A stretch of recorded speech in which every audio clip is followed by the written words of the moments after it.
Olá, boa noite. Doutor Luiz, doutor Edgar, prazer recebê-los aqui. Muito obrigado. Boa noite a todos. Eu quero agradecer também a todos que estão presentes aqui hoje, né? Eu sou o Roberto Alonso, sou consultor e professor da Fundação aqui nos cursos de pós-graduação e MBA, e hoje eu vou apoiá-los na realização desse webinar, né? Então, eu gostaria de dar boas-vindas a todos que nos assistem, né, nesse webinar da FIA, que traz um assunto que não poderia estar em melhor hora, né? Vamos abordar o tema de transição de governo, os desafios das transições dos governos municipais. Afinal, já temos cidades com seus prefeitos eleitos e para as cidades que ainda não definiram, estamos a poucos dias do segundo turno das eleições municipais, que devem movimentar e muito as gestões municipais em todo o país. Antes de iniciar a apresentação e o debate, né, eu gostaria de solicitar que todos vocês que nos assistem façam as perguntas ou que elas sejam feitas ali pelo Q&A, esse ícone que está abaixo na tela de vocês, para que a gente possa repassá-lo aos palestrantes e ao finalzinho nós teremos um tempo aí para perguntas e respostas, né, que eu acho que vai ser bastante proveitoso para todos nós. Também avisar a todos que após a gravação, após esse evento, o nosso vídeo ficará disponível no YouTube para quem quiser compartilhar, né, passar para aqueles que não conseguiram assistir hoje, e que esse primeiro encontro é o primeiro de uma série. Faremos outro no dia 27 e mais dois em dezembro, no dia 1º e no dia 8, e eu já os convido para que estejam aqui conosco para acompanhar essa nossa série, que vai ser muito importante, talvez, não só para os municípios, para o país todo, para nós, né, de uma forma geral.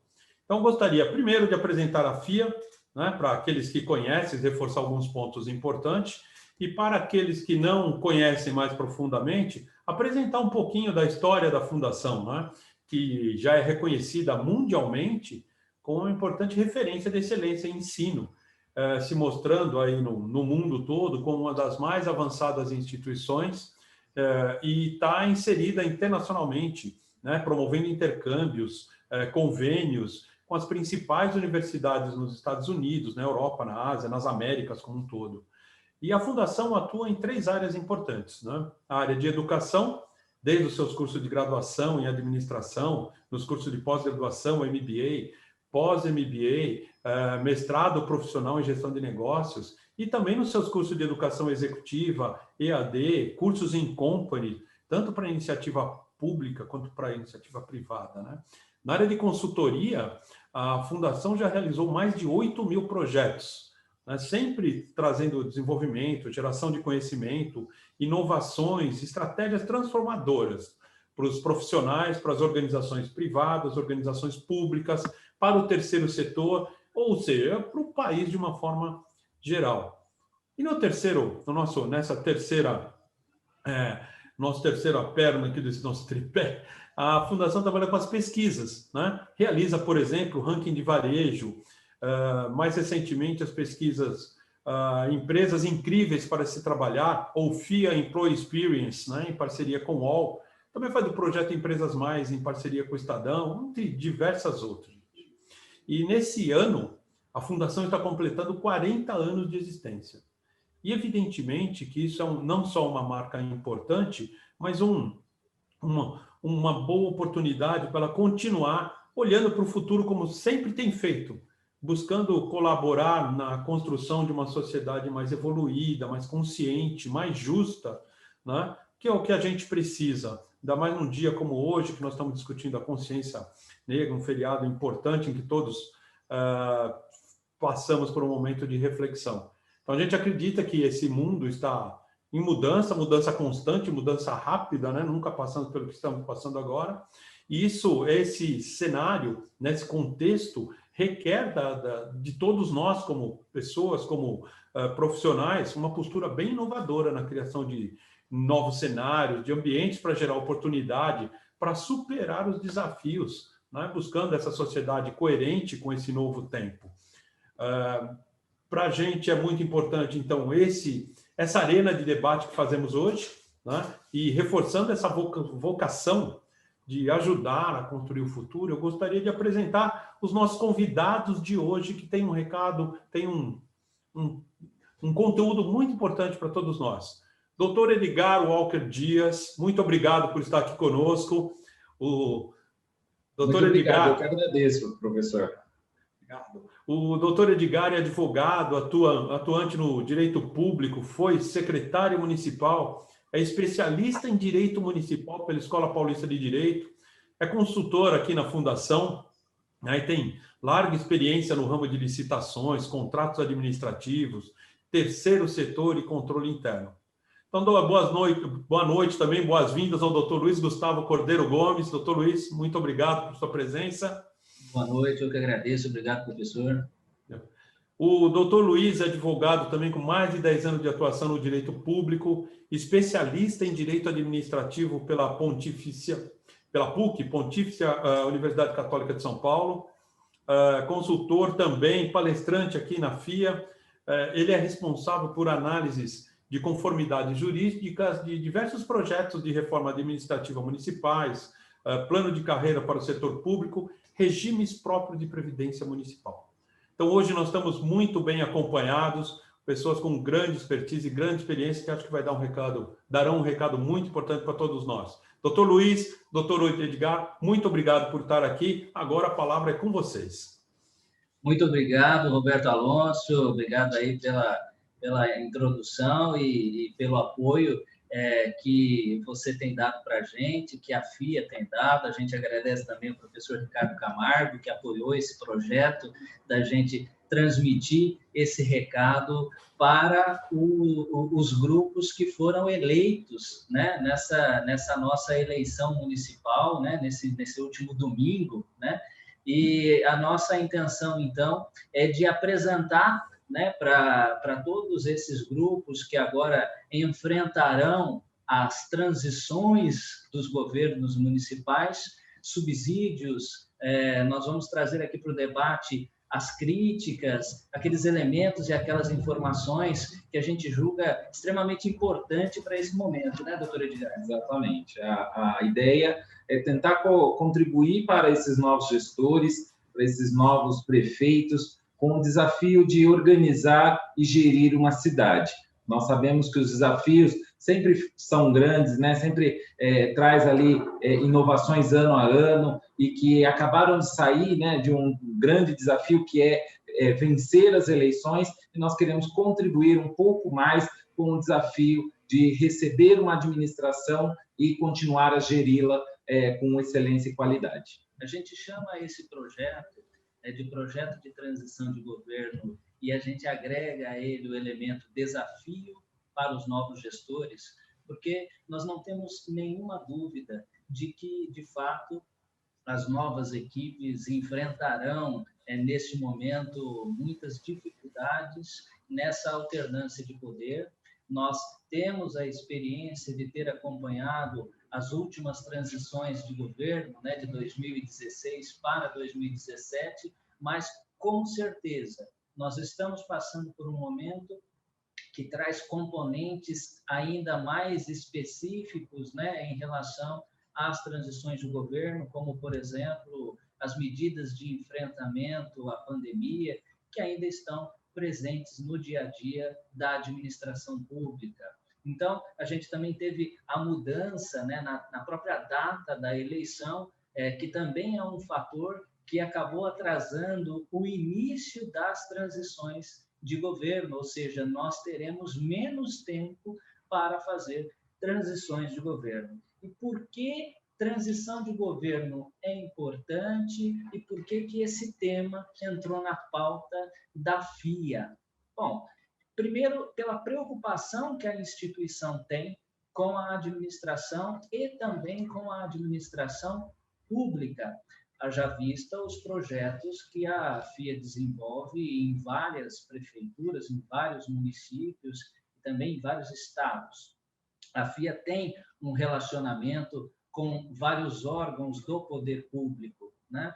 Então, essa experiência e essa relação que existe, ela fez com que os técnicos, os consultores da instituição tivessem condições de contribuir nesse momento tão importante para evitar o grande problema, o grande perigo das transições, que é a descontinuidade na prestação de determinados serviços públicos. A gente percebe nitidamente que o maior desafio das transições de governo é, no início da nova gestão, manter os serviços públicos ativos, regulares e com a mesma efetividade com que eles vinham sendo prestados aos munícipes. Então, o grande interesse, aquilo que se pretende proteger através dessa troca de ideias que a gente vai propor aqui, o que nós queremos proteger, o que nós queremos resguardar é o interesse público, é o interesse do cidadão, é o interesse do munícipe.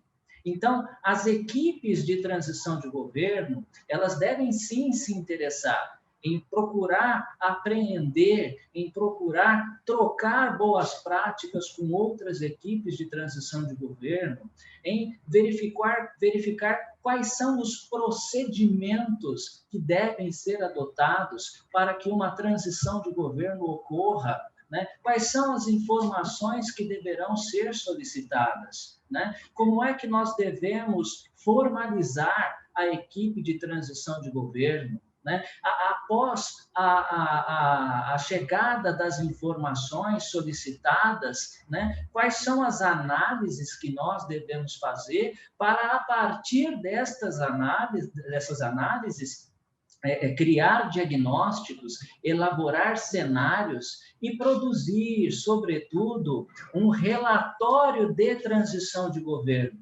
Relatório este que tem um papel fundamental, que é o papel de orientar a nova equipe em relação às medidas, algumas ações que devem ser tomadas imediatamente, né? Algumas medidas até que, eventualmente, podem afetar no início de governo e afetar negativamente se elas não forem tomadas, né? Então, essa é a proposta dessa nossa conversa. A gente pretende trazer isso tudo para discutir aqui e ajudar você que vai agora passar por esse processo de transição de governo. Parabéns, o seu grupo foi eleito, mas o trabalho continua, né? E agora a gente precisa se preparar para esse momento de receber a máquina pública e continuar tocando a máquina pública sem deixar que falte nada ao nosso cidadão, ao nosso município. Doutor, o principal ponto nesse início, né, da nossa noite é lembrar a todos que participam das transições de governo, né, sobre a importância de efetuar levantamentos iniciais para uma gestão administrativa.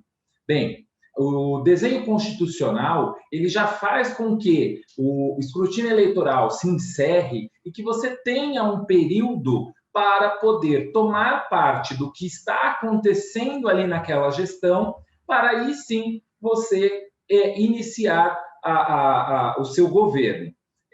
Como o senhor mesmo costuma dizer, né, esse momento ele é tão importante porque depois você vai ter um veículo andando e vai ter que trocar um pneu ali com ele sem parar.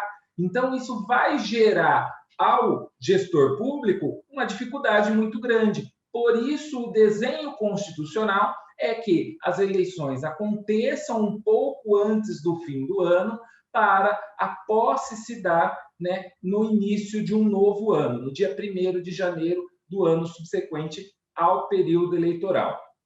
Bem, e para que tudo isso aconteça de forma correta, para que tudo isso venha a colaborar, para que os munícipes venham a ter um serviço de qualidade prestado por essa nova equipe que irá assumir a administração pública, é super importante que seja feito um levantamento de informações e de dados para que você possa iniciar o governo sem nenhum fato que venha atrapalhar a sua condução administrativa. Nesse sentido, nós temos que lembrar que é super importante que todas as equipes de transição de governo, primeiramente, formalize o momento da transição.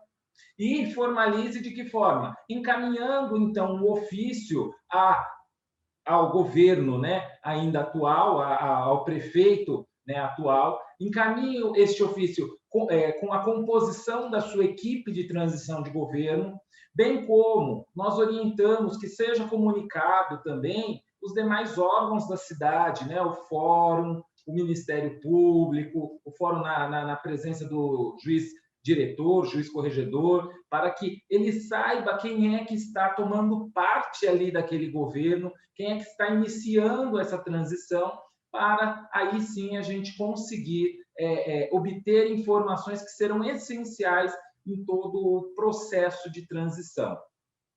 Este levantamento, ele faz parte de um processo também de precaução do próprio novo gestor. Por que eu digo isso? Né? É muito natural que já exista dentro das cidades eventuais procedimentos, processos, né? Eventuais inquéritos civis em andamento. E alguns temas podem afetar o início deste mandato. Por exemplo, nós podemos ter municípios que tiveram ações diretas de inconstitucionalidade julgadas no ano de 2020, que está num período de efeito modulatório, ou seja, está num período ali em que você tem que reorganizar, às vezes, a estrutura administrativa, e tudo isso fará com que você venha a ter no novo ano, ou né, logo no início deste ano novo, você tenha que tomar medidas para reorganizar a sua própria estrutura. E para isso, você precisa fazer esse levantamento, porque senão você vai chegar e vai ser surpreendido com ações judiciais com efeitos a serem aplicados, TACs com momentos, né, de serem aplicados ali na gestão. Então, está em um momento do TAC já afirmado pela administração anterior que deveria fazer uma compensação ambiental, que deveria regularizar alguma atividade que estava irregular na administração, e esse levantamento vai lhe auxiliar a não ser surpreendido no momento que você tomar posse, no momento em que você for aplicar o seu desenho político-administrativo na cidade. A gente sabe que o período eleitoral ele é composto por ideias, ele é composto por várias propostas e promessas, né? Todos os eleitos tiveram ali os seus planos de governo registrados no seu registro eleitoral, e esse plano de governo vem trazendo novas ideias, e que para essas ideias sejam bem aplicadas, é necessário a equipe de transição estar preparada para os desafios que eles e elas enfrentarão no decorrer do início desse novo período, desse novo processo, dessa nova gestão que está vindo logo à frente. Por falar nos desafios que essa equipe vai encontrar, a gente necessariamente precisa tocar em pontos de estrutura. Quando a gente fala da administração pública, a gente não pode deixar de colocar a estrutura da prefeitura, a estrutura dos órgãos públicos também em discussão. O desenho da administração. O que acontece? A equipe que está fora, né, e que vai entrar agora para assumir essa gestão, ela precisa examinar essa estrutura administrativa para que ela já possa verificar as competências de cada órgão, as competências de cada uma das secretarias. Ela deve também verificar o alcance de cada fluxo do trabalho, dos procedimentos administrativos, para que ela consiga, primeiro, fazer um diagnóstico e ter com clareza as competências dos órgãos da administração. Eu quero dizer, ela deve saber onde estão as responsabilidades e os limites de atuação de cada uma das caixinhas que compõem todo o organograma administrativo da prefeitura. Isso é fundamental. deve conhecer também a estrutura dos cargos. É necessário que seja feito um levantamento dos cargos da administração e das atribuições desses cargos, não só dos cargos de provimento em comissão, mas também dos cargos efetivos e, na hipótese das prefeituras que ainda estão com o regime seletista, as atribuições dos empregos da administração. Isso é relevante porque define responsabilidades, define o alcance da atuação de cada agente público na administração pública. E esse tema de estrutura da administração tem sido objeto de fiscalizações e de controle severos, tanto do Tribunal de Contas do Estado de São Paulo, quanto do Ministério Público do Estado de São Paulo. E isso, muitas vezes, acaba sendo levado até o Poder Judiciário para apreciação. Não são poucas as discussões que são levadas para o Poder Judiciário em relação a esse assunto. Eu quero te dar alguns números em relação a este tema. Se nós pegarmos as ações diretas de inconstitucionalidade que o Ministério Público do Estado de São Paulo promoveu contra leis municipais, isso aconteceu em 2018 em 212 ações diretas de inconstitucionalidade e em 2019 em 144 ações diretas de inconstitucionalidade, e eu posso te assegurar que boa parte dessas ações diretas de inconstitucionalidade que foram promovidas pelo Ministério Público do Estado de São Paulo objetivaram discutir na Justiça estruturas, não só a estrutura administrativa, mas também as estruturas dos cargos de provimento em comissão.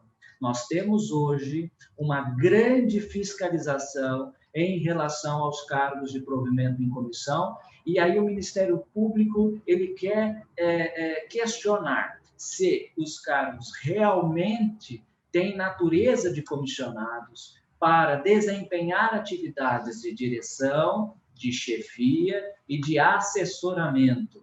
Há uma grande fiscalização no sentido de realmente exigir que estes cargos não desempenhem funções meramente administrativas ou meramente burocráticas, para que essas atividades sejam reservadas aos empregados ou aos titulares de cargo efetivo do quadro permanente da administração pública. E aí, você deve estar se perguntando por que isso é relevante.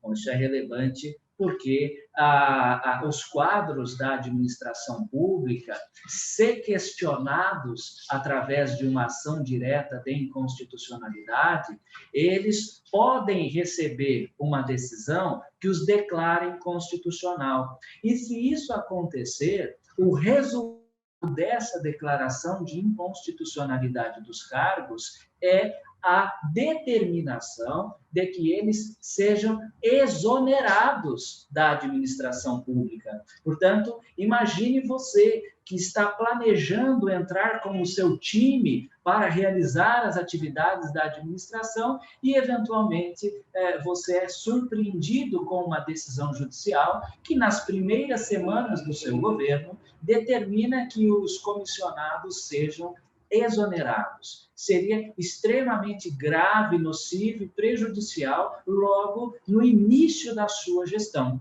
Então, essas preocupações, elas estão presentes e se justificam, inclusive nesse momento de transição de governo.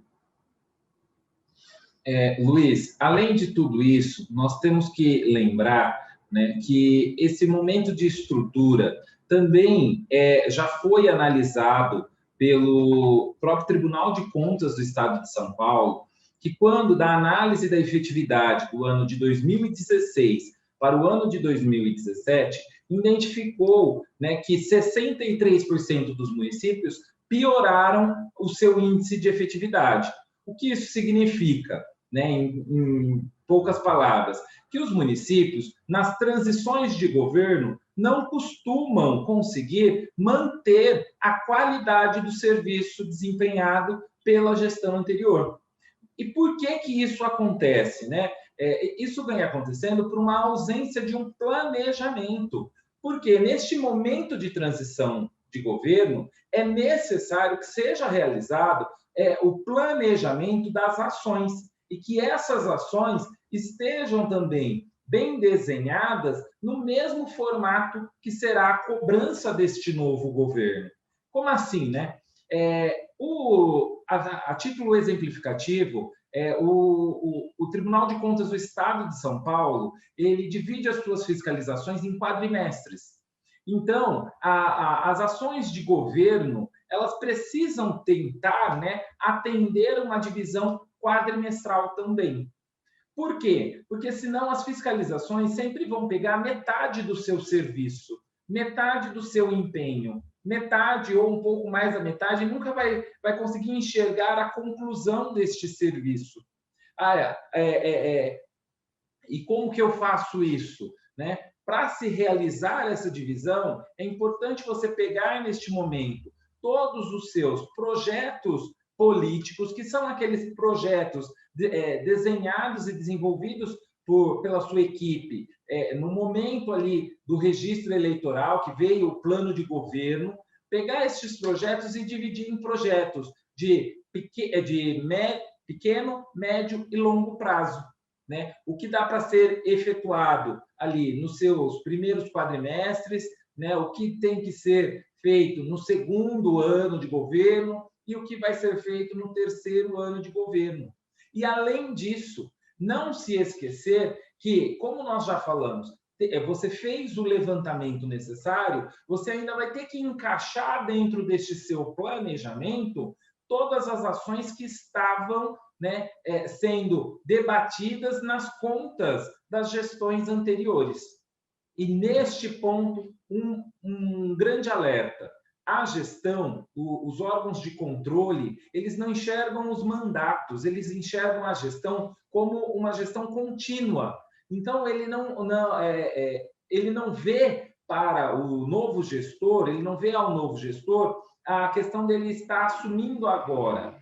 E muitas das vezes nós encontramos contas rejeitadas de gestores de primeiro ano, de primeiro mandato, por apontamentos tidos em contas dos gestores anteriores. Então, vinha tendo um apontamento lá em 2016, o mesmo apontamento teve em 2017, o mesmo apontamento teve em 2018, em 2019, em 2020 mudou o prefeito. E aí as contas de 2020 são rejeitadas.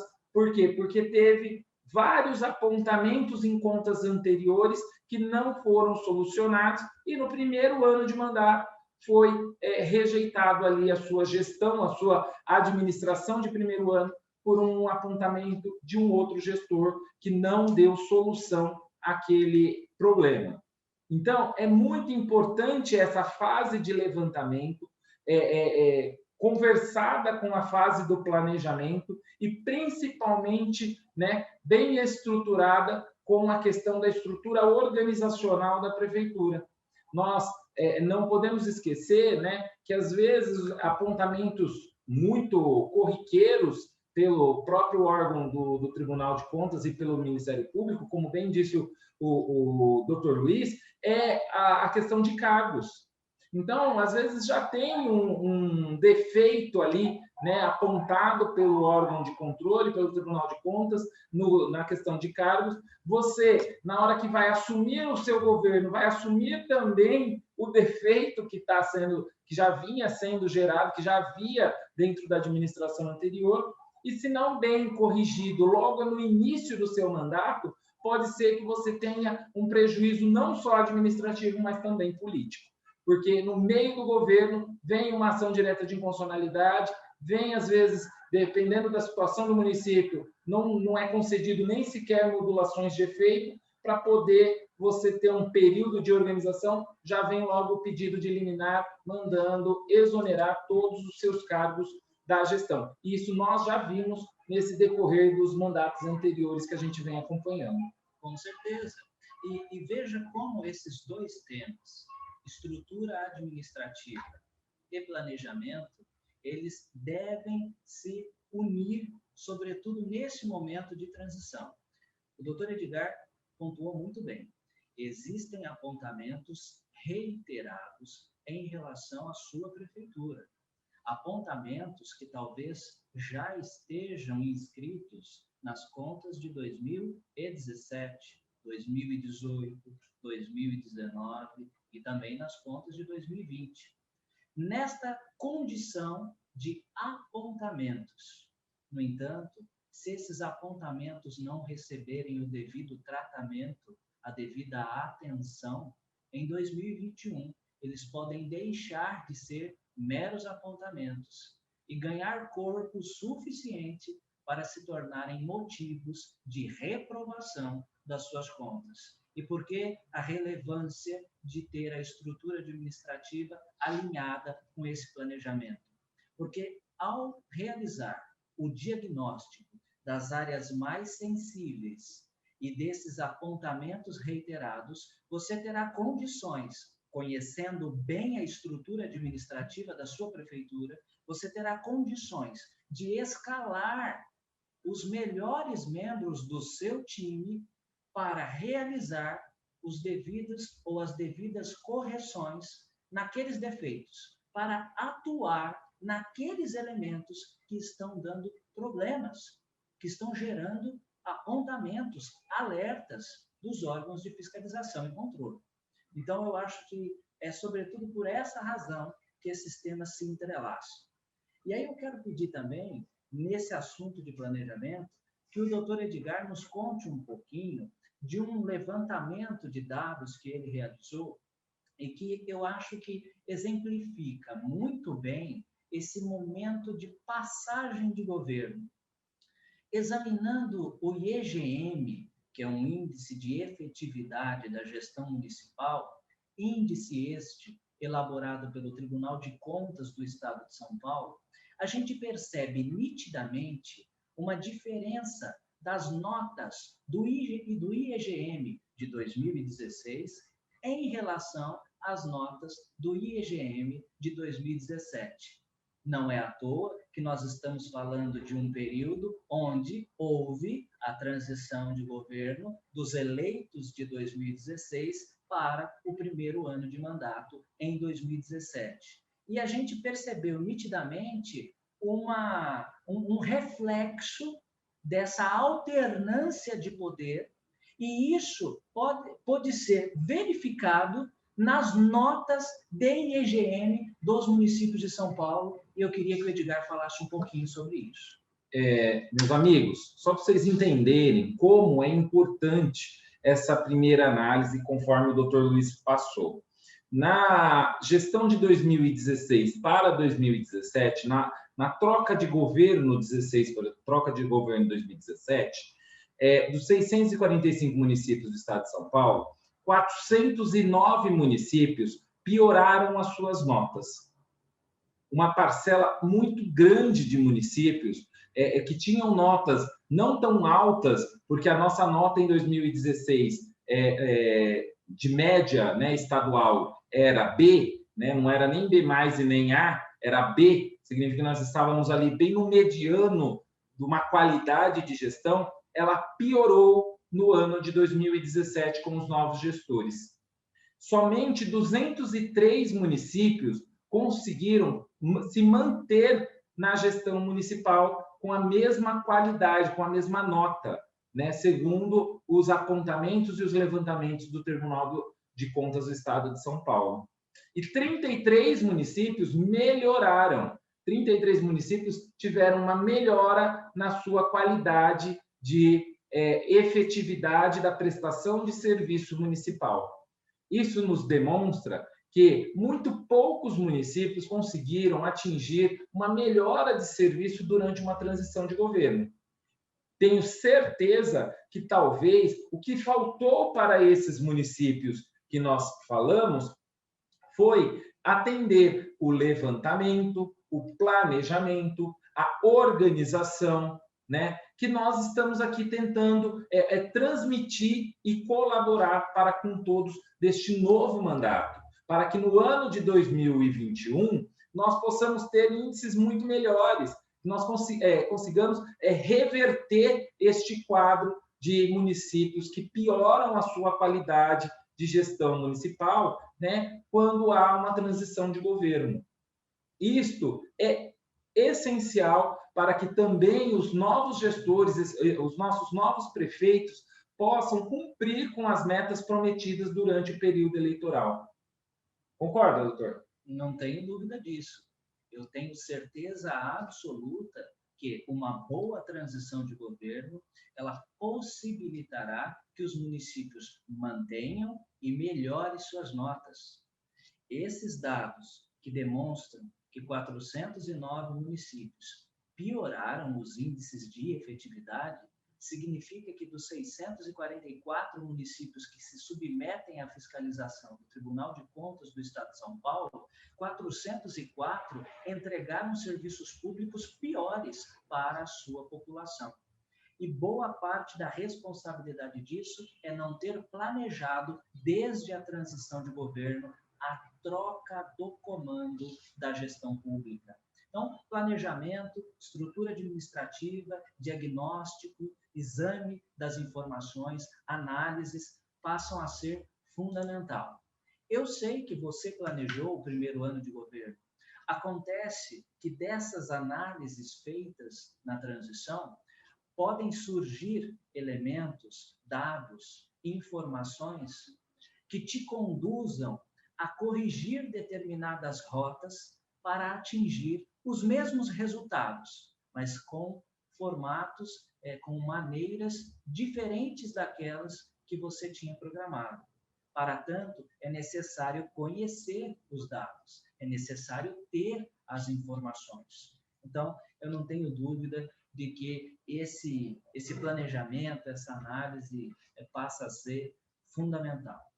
Eu acho que, fora isso, a gente também tem que se preparar para o pontapé inicial do governo, né? O governo vai passar, a equipe vai fazer uma transição de governo e o governo vai sentar na cadeira, vai assumir as suas posições dentro da administração. Para assumir as posições dentro da administração, uma das principais medidas que a equipe já precisa começar a preparar são os primeiros atos de gestão que serão tomados ali logo nos primeiros dias e nas primeiras semanas de governo. E em relação a esses atos, o Edgar vai falar um pouquinho para a gente, assim, aqueles que são os principais, que a gente já tem que ir deixando mais ou menos preparado para quando a gente assumir. Luiz, para que todo governo inicie as suas atividades, né, inicie ali as suas funcionalidades municipais de forma eficiente, de forma que venha a trazer benefícios para todos os munícipes, o primeiro ato do prefeito é analisar e definir a delegação de competência para a sua equipe. Por que este tem que ser o primeiro ato? Porque a delegação de competência para a sua equipe vai indicar qual que é o limitador da competência que cada secretário vai ter. Nós, nas nossas consultorias realizadas, nas nossas conversas com outros gestores, nós já identificamos que existem diversos meios de delegações de competências para os secretários dos municípios. Algumas das delegações mais comuns é a delegação parcial. É quando o prefeito escolhe delegar, né, parte da gestão, parte, né, das atribuições que a ele é encarregado para os seus secretários. De que forma? Delegando com limitadores. Né? O secretário, ele ordena a despesa, mas vai ordenar a despesa até tal patamar, até o valor de X. Isso é normal, nós já encontramos em vários municípios neste desenho. Assim como nós também já identificamos em outros municípios que o prefeito ordenou a despesa, concedeu a delegação de todas as despesas na sua totalidade. Entrega ao secretário municipal a autonomia e o poder de gerir essa despesa de forma totalitária, né? Então, o ordenador de despesa não vai ter um limite, né? O secretário ele não terá um limite para poder ordenar aquela despesa da sua secretaria. E aí, também, dentro deste decreto, né, de ordenação de despesa, de delegação de competência, né, é importante que venha descrito até onde vai a sua delegação, né, até qual atribuição da sua secretaria, do seu conjunto, você tem autonomia para delegar. Por quê? Porque isso vai ditar a regra do jogo durante os 4 anos de mandato que o novo prefeito, que este novo gestor vai ter à frente. Além disso, né, após a delegação de competência, né, é necessário que o gestor venha a indicar ali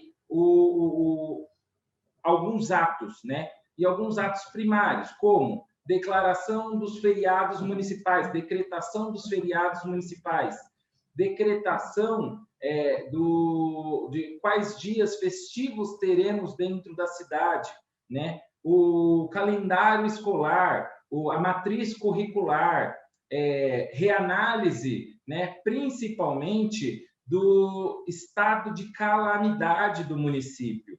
Nós acabamos de passar por um período, né, onde muitos municípios, não podemos falar que todos, mas a grande parte dos municípios do país decretaram calamidade.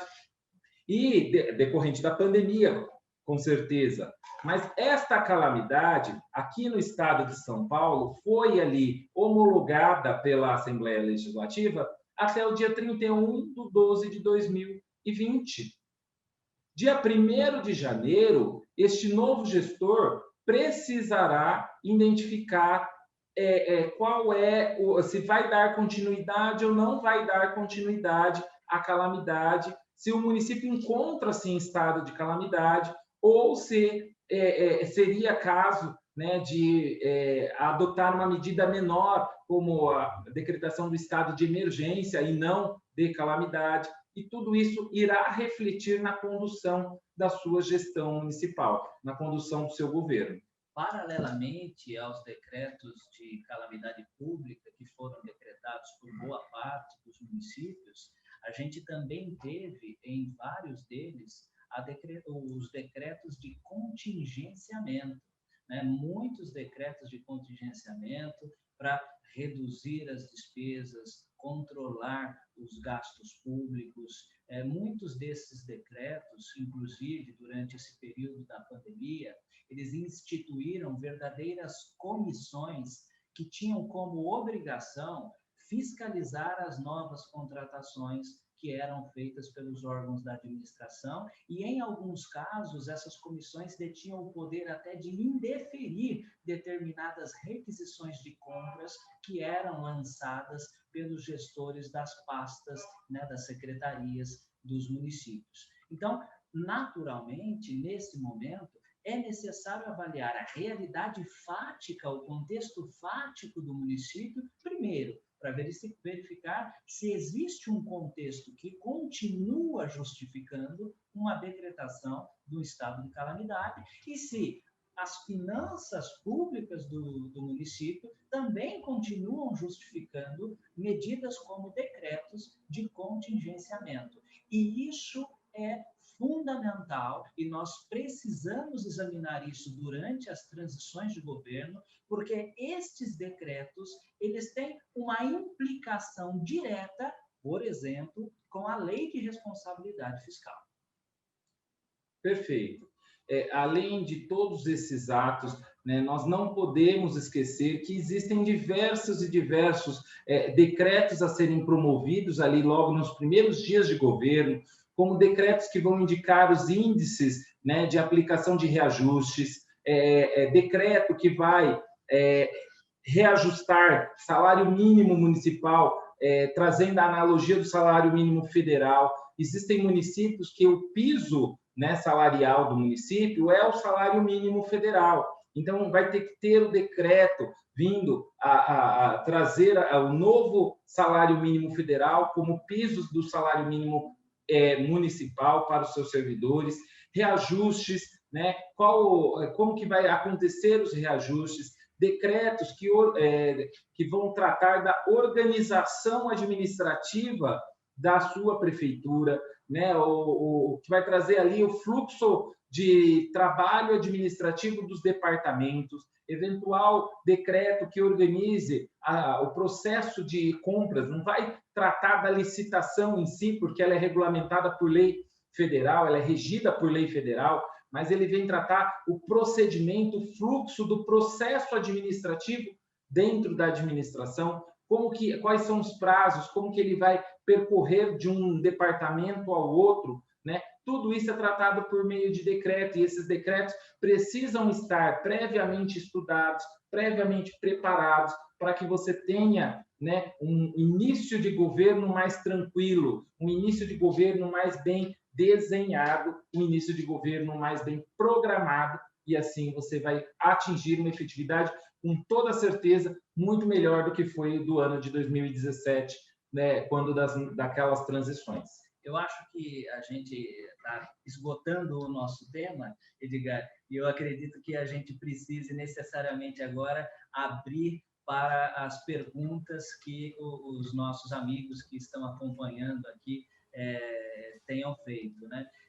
Nós temos um tempo aqui já calculado com a FIA, né? Evidentemente que existem muitos outros temas que a gente vai abordar, né? Na nossa próxima apresentação, nós vamos falar da atuação do Tribunal de Contas, da necessidade de examinar os relatórios das contas anteriores, né? Nós vamos falar da fiscalização, né, Edgar? Da importância da gente ter esse olhar com tudo que o Tribunal de Contas vem apurando, né? Teremos um dos nossos encontros totalmente destinado a falar sobre a pandemia e os desafios da pandemia para esses novos gestores e também dos contratos administrativos, que é provavelmente um dos maiores temores de todos os gestores que estão ingressando, para saber qual que é o volume dos problemas que eles vão herdar, às vezes, das gestões que estão saindo, e eles vão ter que controlar, manter ou até mesmo reajustar. Então, nós teremos várias oportunidades, né? Cada uma delas dedicada a um tema, mas, evidentemente, que a gente tem todo o interesse em saber das perguntas que foram feitas e, dentro aqui das nossas possibilidades, a gente quer respondê-las e compartilhar com vocês. Então, obrigado, doutor Luiz, doutor Edgar. Gostei bastante das explicações. Acho que a gente já começa com uma responsabilidade muito grande, né? Ou seja, temos um longo caminho, mas um caminho bacana de ser percorrido, né? Então, eu gostaria que vocês me ajudassem a entender algumas coisas e também já agradecendo. Eu quero lembrar de um tema, hein? Quero lembrar de um tema. Quem batizou de desafio dos novos gestores foi justamente o senhor. De fato, escolheu bem, porque vai ser um grande desafio, né, professor? A gente vai ter uma transição aí que vai envolver, inclusive, um elemento inédito nas nossas vidas, que é o enfrentamento de uma pandemia, né?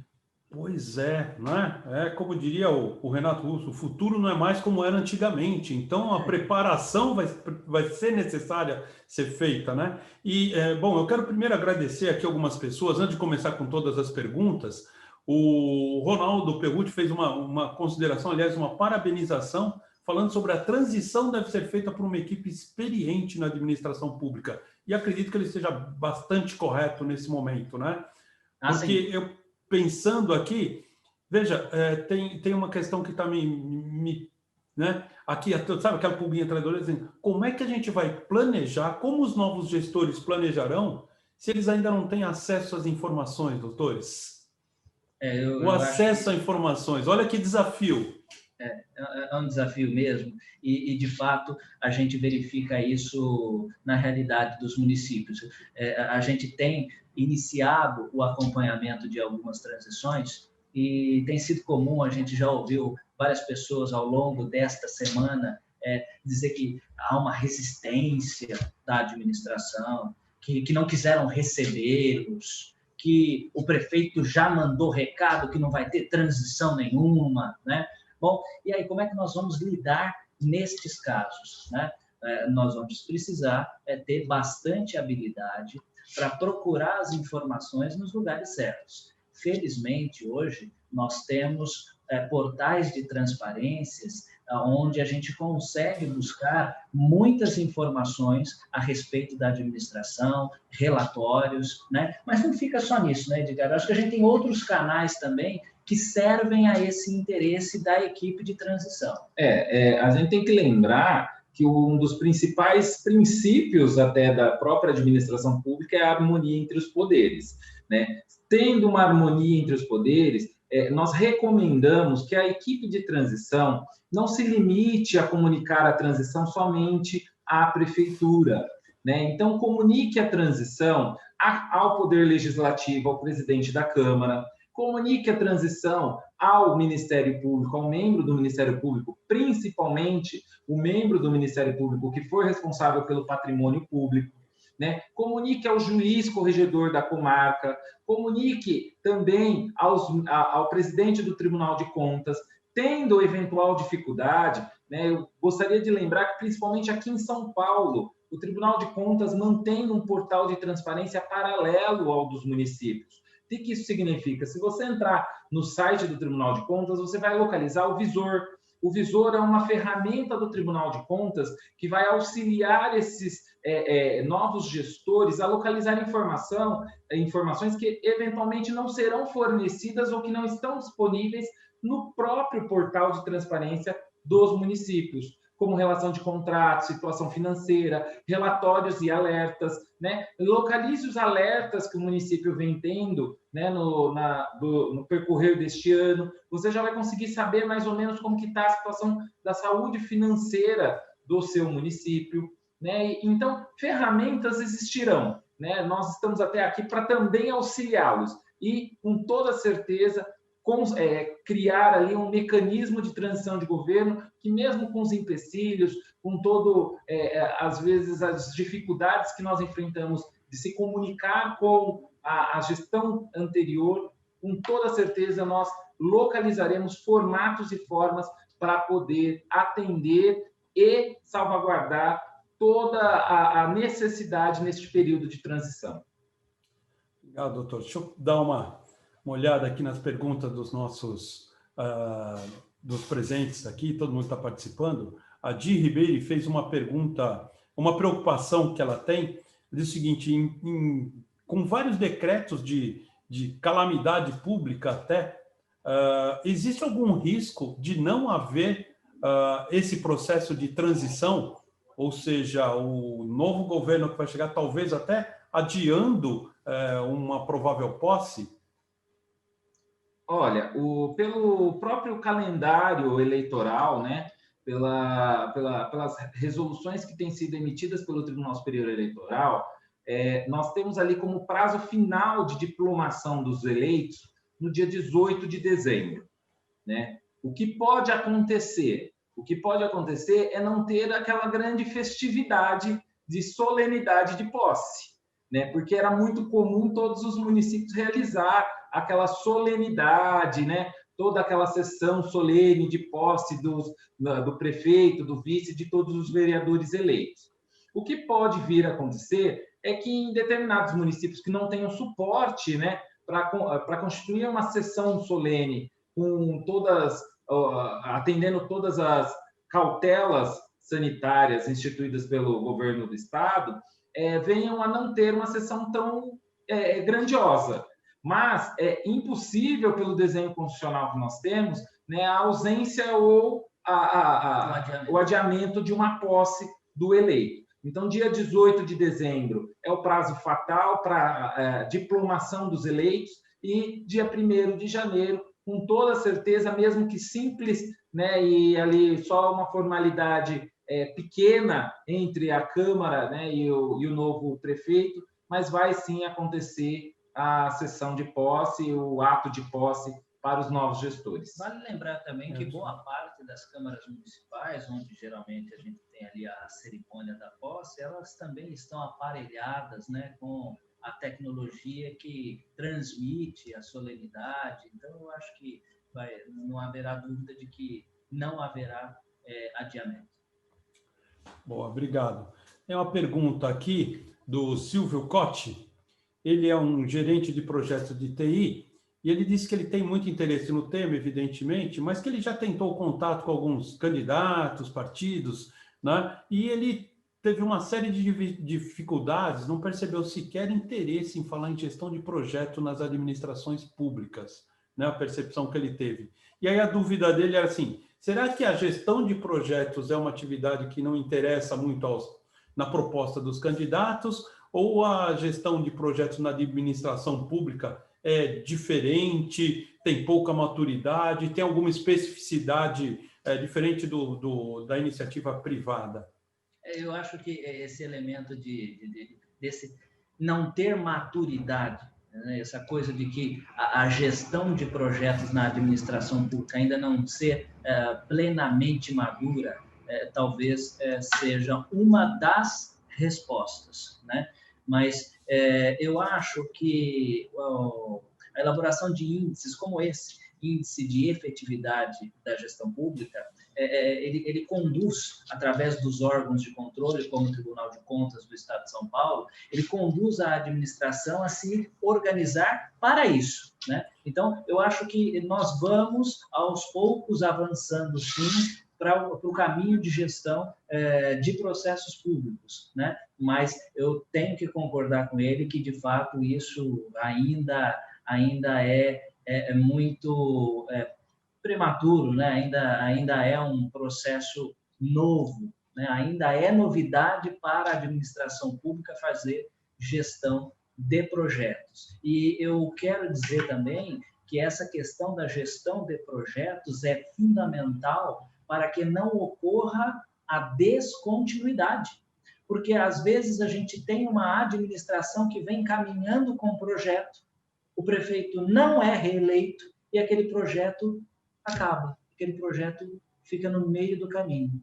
E aí o novo gestor assume e ele começa a caminhar novos projetos, né? Então, essa interrupção faz com que exista a descontinuidade, que muitas vezes é por falta de gestão de projetos. E muitas vezes porque esses projetos, eles são tocados, muitas vezes, por titulares de cargos de provimento em comissão.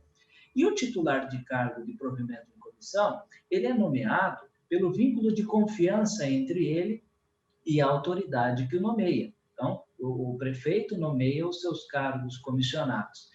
E muitas vezes nessas posições de chefia e de direção que estão cuidando pessoalmente de determinados processos. Naturalmente, com a troca de comando, né, no Poder Executivo, esse comissionado da confiança do gestor antigo acaba deixando a posição nos quadros da administração pública. E aí aquele processo que estava sob a gestão dele se perde. Veja que esse assunto, esse tema, ele tem uma ligação íntima com o tema de cargos. Porque quando o Ministério Público do Estado de São Paulo questiona o excesso de cargos comissionados, quando o Tribunal de Contas do Estado de São Paulo quer auditar e fiscalizar as atribuições, os desvios de função, sobretudo dos cargos de provimento em comissão, ele faz isso por quê? Porque ele quer justamente que projetos de gestão de projetos, os processos de gestão de processo estejam também sendo acompanhados pelos quadros permanentes, pelos servidores efetivos da administração, aqueles que, independentemente da alternância de poder, independentemente da mudança do prefeito, continuarão ali nos quadros da administração pública e poderão, então, apresentar esses projetos aos novos gestores e, eventualmente, dar a eles a devida continuidade. Então, eu acho que isso ajuda a responder um pouco a questão do nosso amigo.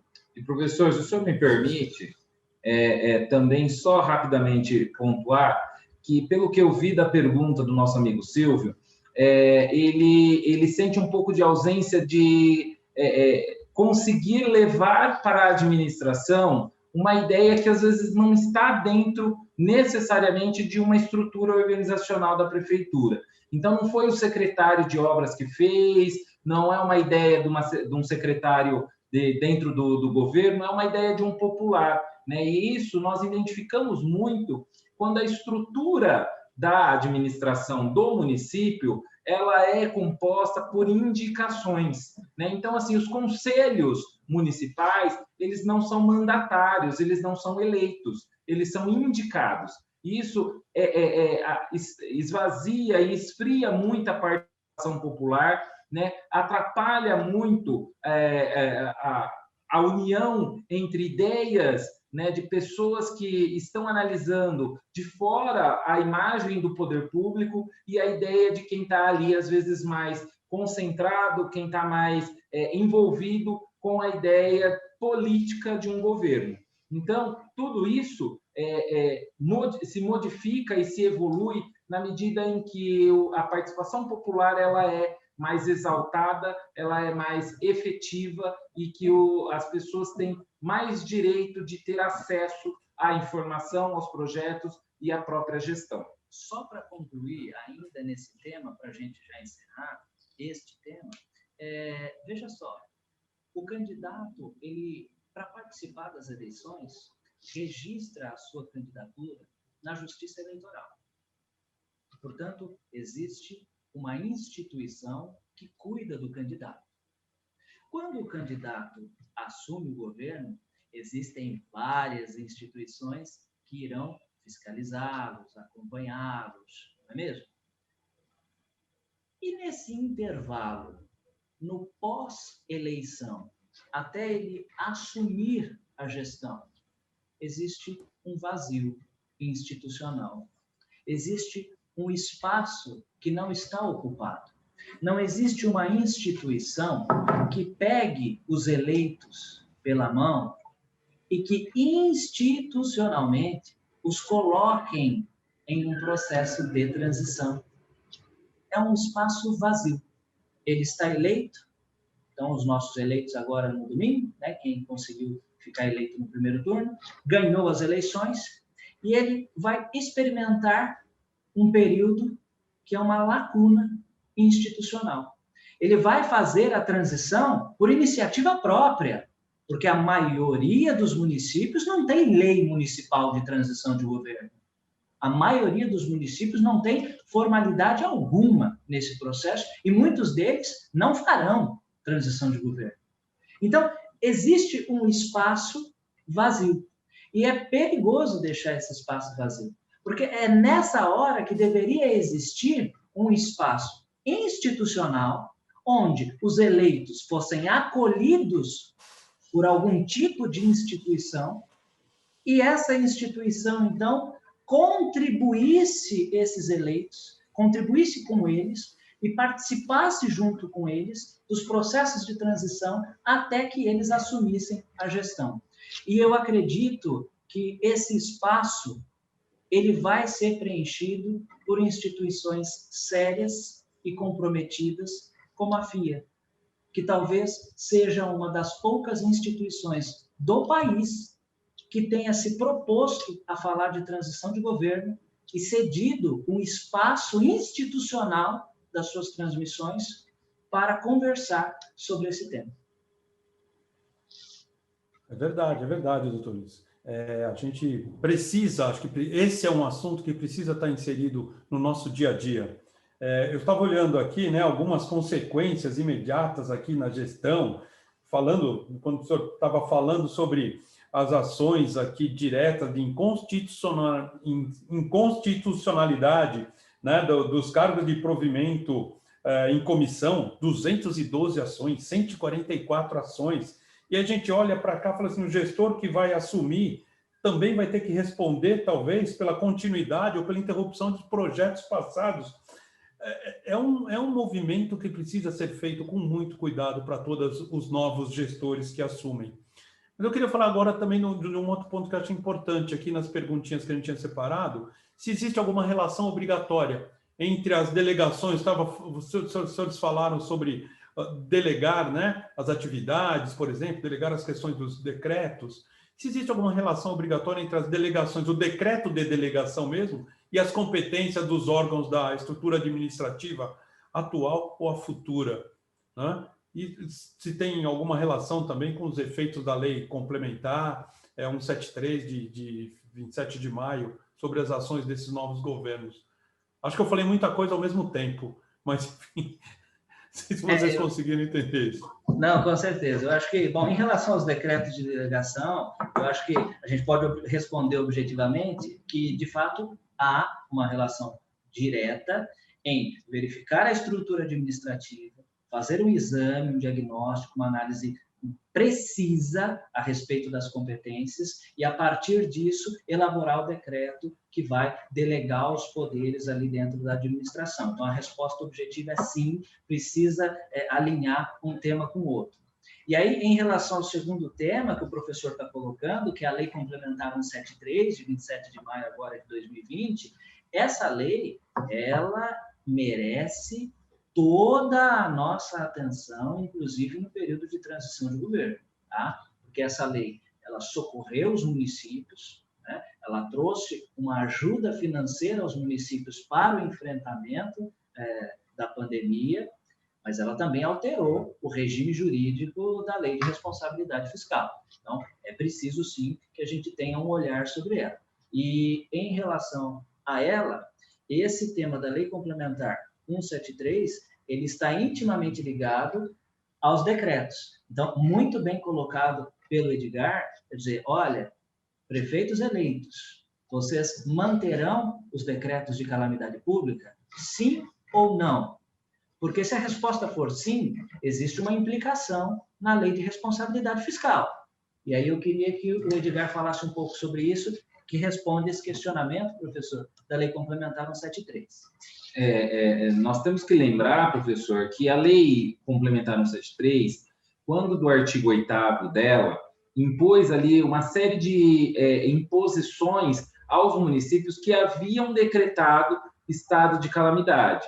E aí, no próprio texto da lei, ele fala assim, os municípios que decretaram, nos termos do artigo 65 da Lei Complementar 101, que é a Lei de Responsabilidade Fiscal, estado de calamidade decorrente da pandemia de Covid-19, terão que atender X requisitos. Então, proíbe a concessão de gratificação, proíbe reajuste, e assim vai.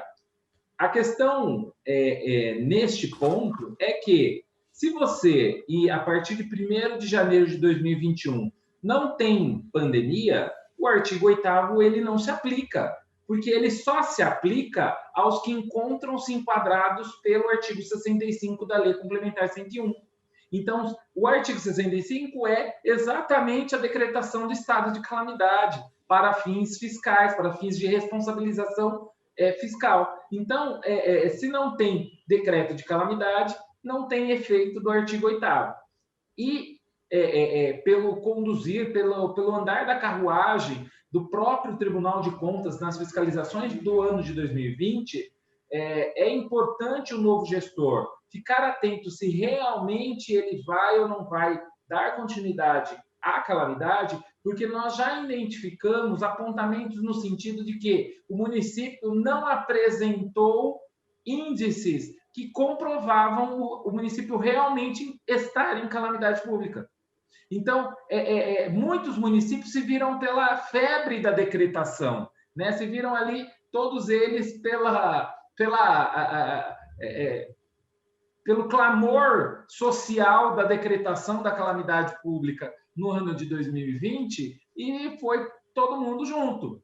Só que o próprio tribunal já está analisando se realmente era caso de decretação ou não era, porque você se beneficia de um estado de exceção, do próprio poder constituinte, né, do próprio desenho constitucional nosso brasileiro, você se apropria de um estado de exceção que vai te garantir algumas benesses, algumas fragilidades legislativas, né? Vai te trazer ali celeridade em procedimento licitatório, concessão, né, de realização de procedimento licitatório em nome da pandemia, sendo que no seu município você não tinha nem sequer índice suficiente para comportar um estado de calamidade. No entanto, vale aqui uma ponderação, e eu acho que o doutor Edgar está correto, mas vale uma ponderação que os órgãos de controle, eles também precisam, evidentemente, reconhecer que pouco se sabia, né, a respeito da pandemia naquele momento onde muitos municípios começaram a decretar a calamidade pública, né? Na realidade, existia um medo, uma preocupação generalizada. Concordo que alguns municípios não tinham nenhum índice e nenhum indicador que pudesse motivar, que pudesse justificar decreto de calamidade. É verdade, né? Mas, fora esses casos que são mais radicais, né? Fora esses casos mais exagerados, né? Boa parte dos municípios decretaram a calamidade corretamente e utilizando-se da cautela, né? Da cautela para salvaguardar o interesse público, né? E eu acho que os órgãos de controle precisam ter um cuidado em relação a isso, né? Não dá para ser assim, não dá para olhar agora, depois que tudo passou, né? Nós temos que lembrar que naquele momento nós tínhamos gestores que precisavam tomar determinadas decisões naquele momento e naquele contexto, né? Então, isso precisa ser considerado, né? Mas tem a proporcionalidade. Eu sou um eterno defensor da cautela proporcional, né?